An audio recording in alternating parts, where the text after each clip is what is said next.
So my nearly adult female parents recently came into a fair bit of money, inheritance from one of my mom's elderly relatives I think, and decided to buy out a local ice cream shop that was going out of business. They love that place because it's where they met and has tons of sentimental meaning to them. They also hired my 18-year-old brother to work there because they wanted him to have job experience before going to college. They didn't offer to hire me and I didn't ask because I already had a fast food job. Anyway, my house is close to the shop and my friends and I decided to meet up there yesterday for ice cream and hang out. For reference, we're a group of 4 high schoolers. It was busy, so we got in line. About a minute in, our brother came out of the back and waved me over.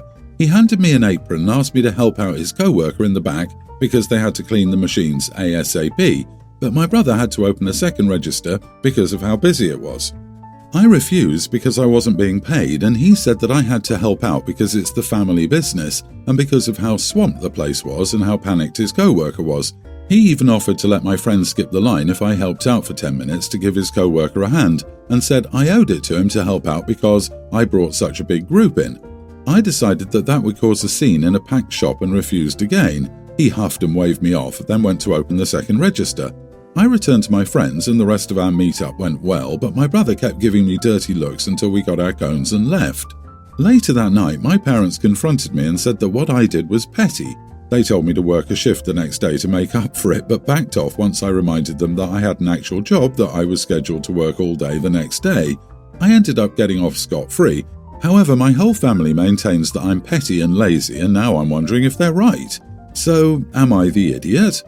I didn't want to put this info in the first place since I didn't want to seem biased, but he has a history of abusing my help, as I've always been more hard-working than him. It happened all through middle school. I do my homework and then help him with his, basically do it for him. When he was in his freshman year and I was still in 8th grade and he still came to me for help, I finally grew a spine. I've been opposed to helping him with anything at all since then. Not the idiot. Holy moly, this is one of the most black and white situations I've ever seen. If your brother was just working to support the business, not taking salary, then I can see how your family could expect you to step up and contribute. But he gets paid, and your family expects you to work for free? I think slavery was abolished, 200 years ago? I don't understand why he didn't just say he would pay for you for the 10 minutes of help. Feels like an obvious solution. You still wouldn't have to, you were with friends, and also it wasn't really an emergency, just busy. It doesn't sound like something unexpected happened. Yes, I agree, but I doubt it actually would have been 10 minutes. 10 minutes is never 10 minutes in this situation. It would end up being an hour minimum. I speak from experience. The bottom line is you don't have to work if you're not getting paid. You're not an employee, you have no obligation to that shop. If your parents wanted someone to help your brother, they could have come in themselves. And her brother, she owes him help for bringing in a large group. I'd get my ice cream somewhere else in the future. OP, good for you to stand your ground and don't let your family gaslight you, twist your words, or turn the tables if it comes to any of that. Even family businesses have to pay employees when it's their kid. You're not trained for it also. It sounds like your family is nuts, but they bought a failing ice cream store. Of course they're nuts. My nearly adult female mom and stepdad are currently not talking to my stepbrother. He just graduated from college. He invited all of the siblings to go, but not our parents. My mom said we couldn't go because they weren't invited. I wanted to go though. I have my own car and I don't think my mom's disagreement should impact my life. The day before the graduation, I packed a bag to drive over while my parents were at work. My siblings, teen and tween, also wanted to go and begged me to take them. I wasn't sure because I didn't know where we would sleep. I was planning to sleep in my car. They said they deserved to go too, so I caved and brought them. We ended up all sleeping in my brother's room. My parents called when they got home. My mom demanded we return. I said not until after graduation. She said she would get my brother arrested, but my stepdad said we would come back the next day, but I was in trouble. We did come back after the graduation and we're all grounded. My mom said I was a disrespectful brat, but I should be able to go wherever I wanted in my own car, even if I wasn't quite 18. She said she would take the car away, and I said fine, but I'm not driving my siblings to school or anywhere else, including my youngest brother's summer camp. My stepdad said to stop being an idiot and apologize to my mom. So, am I the idiot? Edit, I don't know why they're not talking. They're always fighting about something. It started right after he broke up with his girlfriend, which could be related to that. My stepdad's father also isn't talking to my parents right now, which is a lot less common. So maybe he's just siding with his grandkid? Also, I had to take the 9-year-old brother. If we all went and left him behind, the little demon would have gone feral. My stepbrother lives 4 hours away. He was very happy to see us. Not the idiot. It's very sad to have to celebrate a milestone like a college graduation without your family. I'm glad you and your siblings went to support your stepbrother. I hope you all had an amazing time together. Sounds like you have a strong relationship which will serve you all well as adults. Keep loving and supporting each other. Whatever happens between your brother and parents is between them. They can't drag your siblings into it. I'm glad you all got to go to your brother's graduation.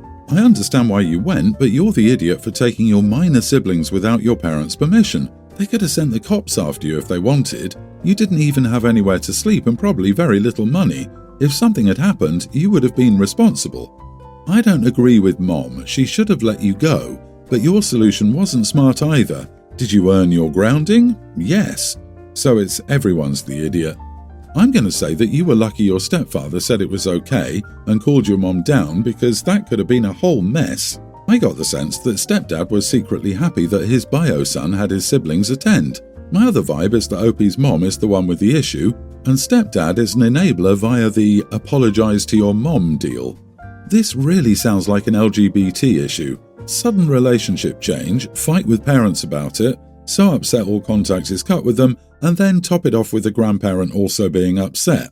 Sounds like someone came out as bi, whatevs, parents did a "you're a demon and belong in the bad place" reaction, broke up the toxic family off, stepdad's father is ashamed of his son's reaction and is supporting his grandson. My 25 male brother, let's call him Rick, 38, and his sister-in-law told me that my niece, Teen, is starting to think about boys. I told them I think it's cool that Emily feels comfortable talking to them about that kind of stuff, when they revealed that she actually does not, but they know because they read her diary. I was a little shocked by this, and I told them I thought that was really messed up. We got into an argument that ended with Rick ultimately saying it was his kid. While she's under his roof, they reserve the right to know everything that's going on. They also said I was telling them how to parent when I don't have my own kids. While they have a point, in my gut, I think it's wrong to invade someone's privacy to an extent, even if it's your own kid. Emily doesn't know they read her journal. I know I shouldn't tell her, but I'm looking for a loophole. Am I the idiot if I privately gave her a diary with a lock, or maybe found a sneaky way to tell her to hide her diary? OMG, I assume they also want to know when she had her first time, or worse, be there. Tell her to keep a diary online in a password-protected journal. Locked paper journals are still very easy to break into, or buy her a lockbox for precious things, such as a diary, more secure than a paper one. Years ago, we gave a locked diary to my stepson, and his mother just broke the lock, and her control issues towards him got worse. He ended up moving in with us full-time. Opie's niece doesn't have that luxury. But you need to tell your niece what's going on. Sigh. Kids like your niece can easily turn into the ones who sneak around, lie, and hide everything they do because their parents don't trust them. My childhood best friend was one of them. He would lie to his folks when the truth would have served him better, just on principle. He moved out on his 18th birthday and never looked back. Maybe his experience colours my answer, but having now seen it from the point of view of a parent too, I think that at some point, and under normal circumstances, you have to let go and trust that you're teaching your kids right. Kids need their privacy, and parents need to give it to them, and I think you're not the idiot if you help your niece in that direction. It's more than giving her a journal, it lets her know you have her back, and there's no greater gift. Update: am I the idiot if I give my niece a private lockable journal, since my brother told me he and his sister-in-law read her diary? Hello everyone, I've read all the responses and I'm grateful for every suggestion. You all helped me work through what I should do. Some of you won't agree, but I've decided to go about this the sneaky way. I ordered a lockbox that looks exactly like a book.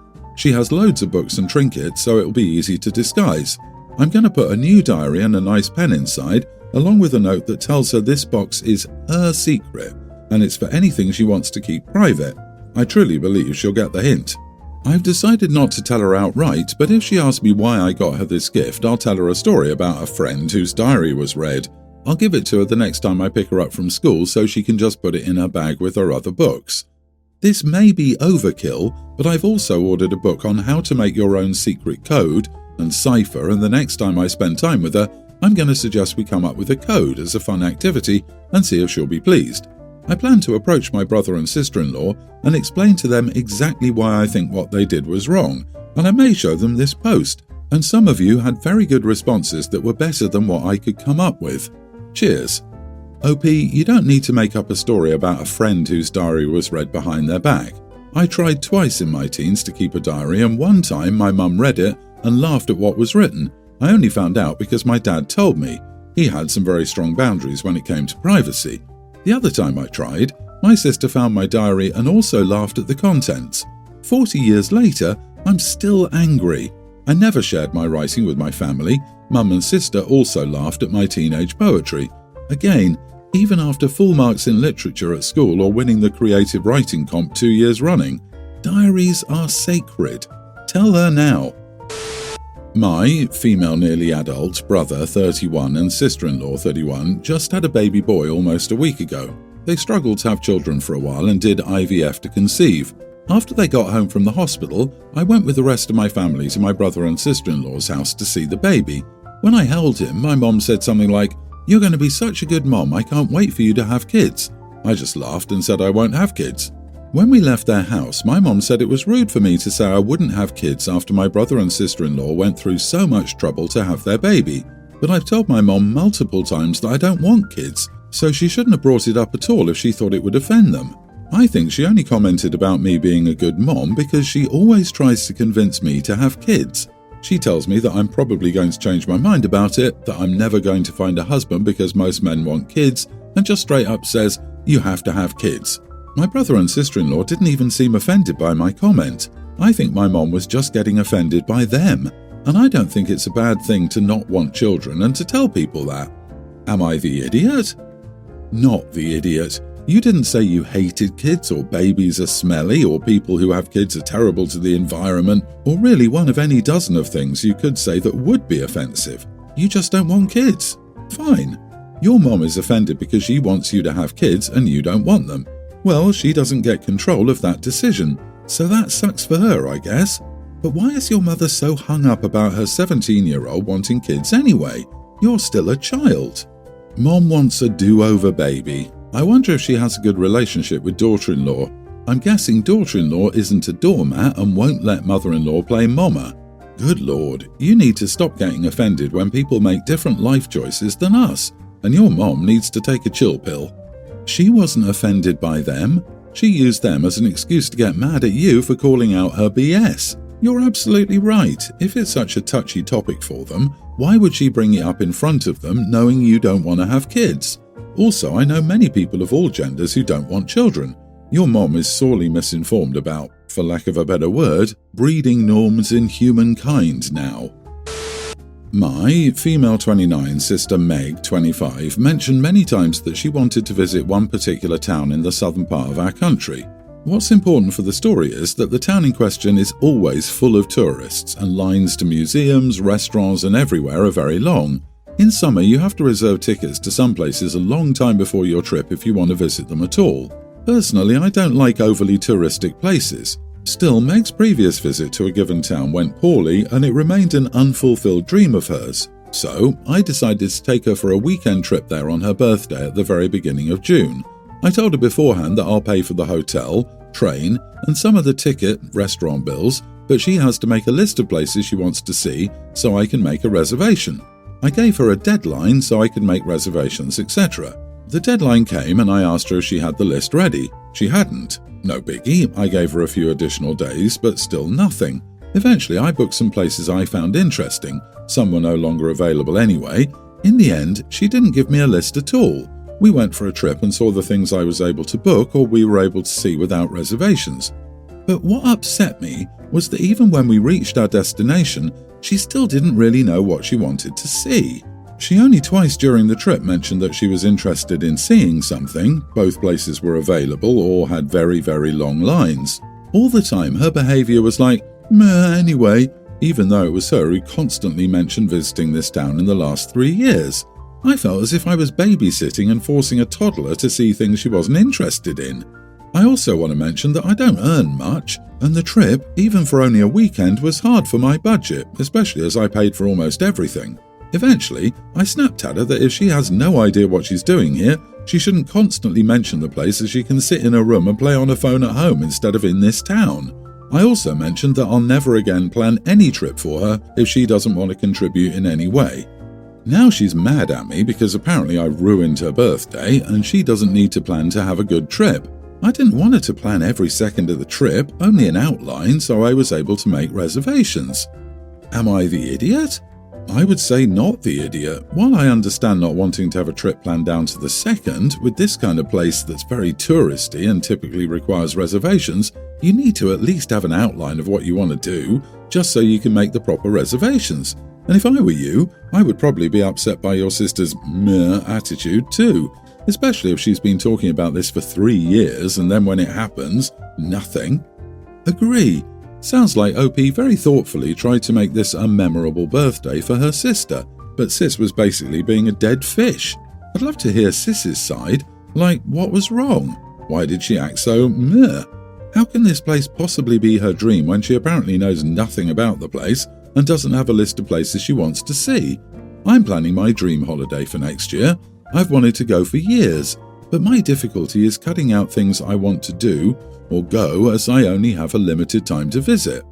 I disagree. OP, this was her trip and you ruined it by trying to force her to see things she wasn't interested in. You are the idiot. You sound so much like my sister, it's wild. I was so excited that I was offered a trip overseas for my graduation gift one year. I had cities and neighborhoods I wanted to explore. Still, I just wanted to wander and see where I ended up, shop in stores I thought were interesting, eat where it looked good and take my time. 2 days in and my sister yelled at me at a restaurant for not having an outline of places to go. Another day in, I was told that she'd made plans and I couldn't do my own thing because this is a family vacation too. A lot of other things happened on that trip that made it a miserable experience for me, but suffice it to say that she did ruin what was supposed to be a celebration for me with her attitude. While I understand your frustration, it sounds like you didn't discuss this much with her beforehand and just told her what you expected based on your planning preferences. You're not compatible travel companions.